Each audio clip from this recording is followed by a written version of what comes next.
On this video, I'm going to be testing the HyperDrive. At the time of uploading this video, this is the newest MacBook Pro that you can get, and I've spec'd it out to the highest degree, everything except storage, but like RAM, memory, all that kind of stuff is at the highest. So I want to know if the HyperDrive Pro works, and I bought the Pro because it comes with like Thunderbolt 2, I guess, display port. It's this kind of display with this kind of connector. There's also an HDMI port, so hopefully that'll all work. But what I'm gonna be doing in this video is testing every single one of these ins and outs, see if they work, see if it connects, and all that jazz. There's two different versions of the HyperDrive on Amazon. The HyperDrive Pro, what's special about it is this connection right here. Now, there's also the HyperDrive Duo. It has everything that my HyperDrive Pro has, except the Thunderbolt 2 connection. This one's a little bit cheaper. I'll have links to both the Duo and the Pro in the description below if you are curious about it. Going to plug it into this side so you guys can see.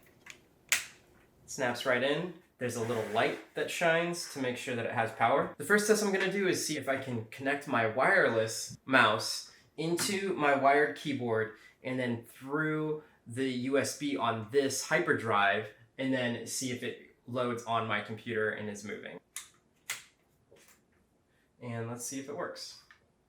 My mouse is connected, and I don't know if you can see that, but my mouse is working.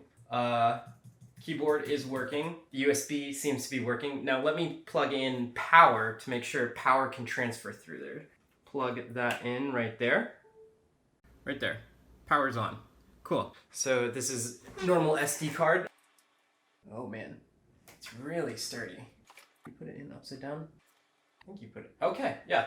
So you just gotta put it in upside down according to how I have this set up right now. That right there is my first SD card. I have a micro SD card here. Will micro SD go in? I'm assuming this is also gonna have to go in upside down. It's really tough to find that spot where they're supposed to go in. Does this go right side up? Oh. And that one actually plugs in. So SD cards go upside down, micro SD go right side up. Oh, and it does show up. So that was the micro SD. I have an external hard drive that's powered here. I'm gonna plug it in to right here. It's turning on.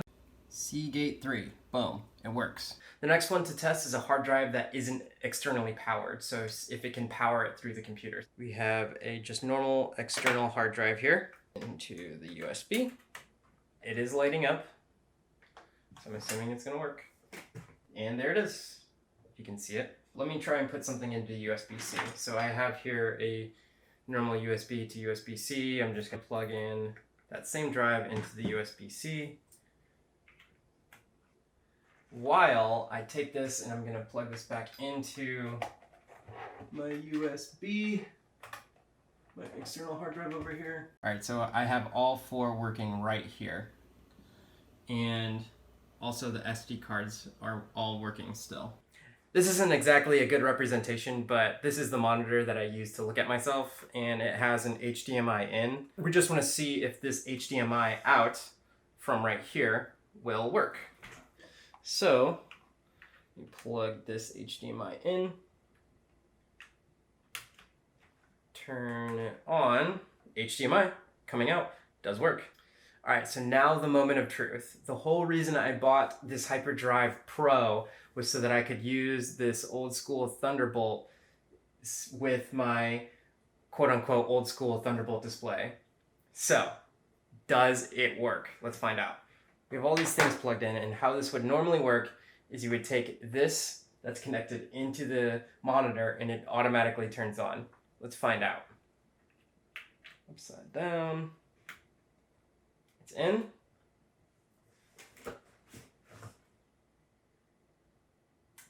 I'm gonna take that as a big fat no. No, it does not work. Here I have the LaCie drive. Obviously it's not powered. Try and plug it in. Plugged in, we got nothing. Normally you'd see a light right there, but there's nothing there. Now, I do think that this drive actually does work on this computer if you use the old school. So I'm gonna plug this one in to, it does have a USB alternate. and the light's turning on, therefore I assume it's going to work. As you can see, there it is. So you can still use these LaCie drives, but you're going to have to use that USB input instead of using the Thunderbolt. I think 2.0 is maybe what they call it. Just to show you guys that this monitor does work, I'm going to now plug this guy in, which is the normal FireWire, and plug it into the other side of my monitor. Take this connection that I wish would work right here, but it doesn't, and plug it in. And voila, there you go. You're gonna have to buy this little Thunderbolt, the old school Thunderbolt dongle in order to use the old school Thunderbolt display. What I do like about that dongle though is I can still use all of the connections on the back of the Mac display with this dongle. What I thought when I first bought this, and I don't know where I heard this, is that you could only use the Mac display as the Mac display. I thought like you wouldn't be able to use the connections in the back, but that's not true. And I'll prove it here. I'm gonna unplug my keyboard here, plug it into my Mac display. So right here, I have the internet and it's working. What's even cooler though, is if I were to turn off my Wi-Fi, I have an Ethernet cable going into the back of my display, and I should still be able to go to the internet.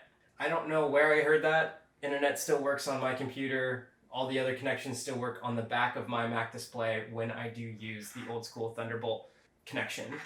So I think the HyperDrive Pro is kind of an upsell that you don't even need because it's not working with my monitor. If you have one of these displays and that's what your normal workflow is, maybe just buy the dongle and then you can just have the normal workflow as you normally would. Me, I like the option of having all of these ins and outs of the HyperDrive. It's just that it doesn't work for the FireWire. Maybe the FireWire has to be powered, but I mean, this is powered. It just doesn't work with your monitor. And if somebody says it does, it doesn't work on mine. So maybe I have a fluke HyperDrive, but I don't think so. Just to answer the questions of the people that probably do the same exact thing that I do, is go to Amazon and then see what negative reviews you get on a piece of gear. So let me just look up the 1-star reviews here and see if I can address some of that. So this very first one says that the basic issues are that on the right side of the Mac Pro, one issue, the stereo jack is right here. So if you have to use this on the right side, once you plug it in, it covers up the stereo jack. You no longer have access to it. So if you probably need access to the stereo jack, you're going to be using it on this side because you're not covering up the stereo jack. But that leads to the issue that your SD cards, when you plug them in, instead of being right side up, they'll be upside down, which is whatever. I mean, deal with it. Some people are saying that the item doesn't, seems pretty flimsy when you plug it in, but I kind of disagree. I think it's really stable. Like once you plug it in, you really have to tug at it in order to get it out of there. So I would say that they've probably fixed that by the time some of these reviews have been made. I think they also addressed this in the Amazon post. So yeah, they put in parentheses, due to Apple receiving numerous feedback about loose USB connections in earlier 2017-2016 MacBook Pro models, Apple decided to increase the tightness of the USB-C ports in 2017. So this is a 2019, so I think it's pretty tight in there. It's not going anywhere. Now, going up and down, just don't kick it or something like that. I feel like if you were in an airplane, you just have to watch out to make sure that you're not gonna break it. I mean, it is a pretty durable piece of gear, but I mean, it's just hanging on by the USB ports there. That's how much I had to pull in order to get it off the MacBook Pro. So I don't think you should be worried about that. I haven't had it long enough to know whether or not the drive will flake out in 6 months or something, but it seems to be doing pretty good right now. Is the HyperDrive Pro for you? I mean, I love it. It does all these things except connect to my monitor, which that was the main reason I got it. In my personal opinion, If you do have the Mac display, get one of these guys so you can utilize all the I/O on the back of your Mac display. And then also get one of these guys because you have like access to SD cards and all those other things on the run. Just don't buy the Pro. If I would have bought this before, I just wouldn't have bought the Pro version. I just would have bought the normal version and saved myself like I think like $50 or something like that, or like 20. I don't know what the difference is in price. I'll put both the HyperDrive Pro and the HyperDrive like normal in the description below. But I would not waste your money on the HyperDrive Pro. I would just go with the normal HyperDrive if it acts like this one here, because this one's doing pretty good. I mean, I can have all these things plugged in and it all works nice and dandy. If there's other dongles out there that are way better than this one, please let me know. But as of right now, I think this is the one that like kind of pops up at the top of Amazon as like the highest reviewed and best dongle in the space, I think. Maybe if you're watching this super later, there's probably something else. But for right now, it's the HyperDrive. And like I said, I kind of like it. I like the color matches the Mac. It's just the fact that I'd spent a little bit more than what I needed to getting the Pro version. And just, I would say don't get the Pro version because it's not worth it. Just get the normal version. Honestly, I was kind of bummed that there was only USB-C or USB 3 or whatever it is on the Mac Pro and a headphone jack.